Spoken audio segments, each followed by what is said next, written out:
iltimos qilib so'rayman sizlardan. Ota-onalarni hech qachon ayblamanglar. Yashayotgan hayotinglar o'zingizlarga yoqmasa, o'zingizlar xohlagan rezultatga, maqsadingizlarga erisha olmayotgan bo'lsanglar, qilayotgan ishinglar o'xshamayotgan bo'lsa, ularni hech qachon ayblamanglar. Bitta oddiy sodda narsani tushunib, yetib tan olishinglar kerak. Ota-onalarimiz ham bizga o'xshab bu hayotga bir marta kelishadi. Ular bor kuchini, energiyasini bizni kelajagimiz uchun sarflashdi. Orzularidan voz kechishdi. Yaxshi kiyinishmadi, biz yaxshi kiyinishimiz uchun. Yaxshi yeyishmadi, biz yaxshi yeyishimiz uchun. Ular aqlli, talantli emas. Ular ham bizga o'xshagan oddiy odam. Tushuninglar, ularni ayblashimiz juda katta xato. Qaysidir ishlarimiz o'xshamasa yoki yurishmasa.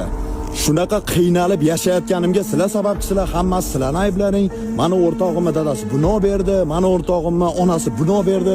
Sizlar bo'lsa olib bera olmaysizlar menga. Kerak emas bunaqa gaplar. Sizlarga hech kim должен emas nimanidir olib berishga.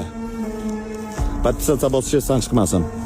Men uверенman, что har bitta ota-ona farzandiga maksimalni qo'ldan kelgancha yordam bergan.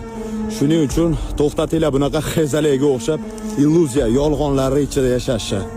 Menga oila a'zolarim должен edi, qilib berisha olmadi, shunga qiynalyapman deb tupoylardaqa fikrlashni to'xtatinglar-da.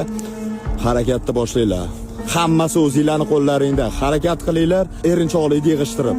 Shundagina hayotingizlarni yaxshi tarafga o'zgartirishinglar mumkin.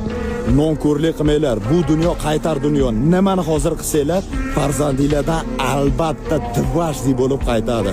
Shuni hech qachon esingizdan chiqarmanglar. Sog' bo'linglar, salomat bo'linglar. Paka-paka.